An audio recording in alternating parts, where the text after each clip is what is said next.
So she's blackout drunk with Friday night caught in the cobwebs of her hair. And nail polish so chipped it makes the escape from Shawshank look as easy as checking out of a hotel. And she snores like the death of a Ford F-150 truck, so loud that on every other she actually wakes herself up. Still half asleep, whatever lucid dream going on in her head at the moment pulls her eyelids back down, like garage doors collapsing shut against the ground. I just sit there and make sure she doesn't do anything stupid. Because it's Saturday morning, less than half the weekend, and anyone can take a wild guess the rest isn't peaches. They don't sell liquor around here on Sundays, but it more than likely won't stop the drinking.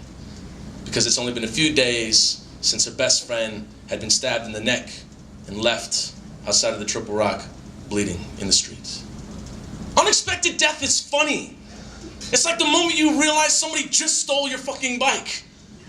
You know that moment you walk outside and you look at it and it's like not there where you thought you had locked it, and you look at the other place where you might have locked it, it's not there either. So you go back to the first place and you're like, fuck! It's just one of those things, a decade and a half of school, 20 some odd years on earth, and parents cannot prepare you for or teach. It's just one of those things you deal with. Like time, traffic, and weather. Her and I have grown up together long enough to understand giving 2 cents doesn't always make up the difference, and defining what it is and what it isn't always as defining as what you give it. As children, we learn to never trust never.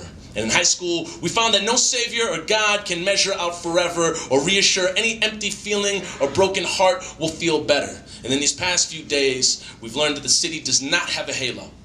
It has a cloud.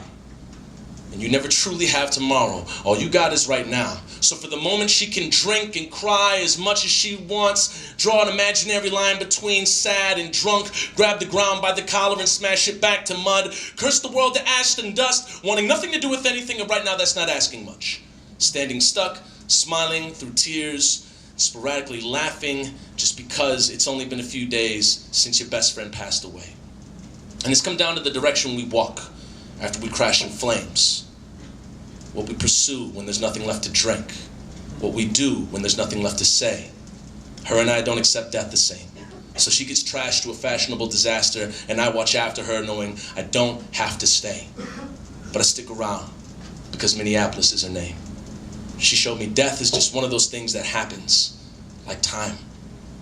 And the rest of us take the risk every day just by being alive.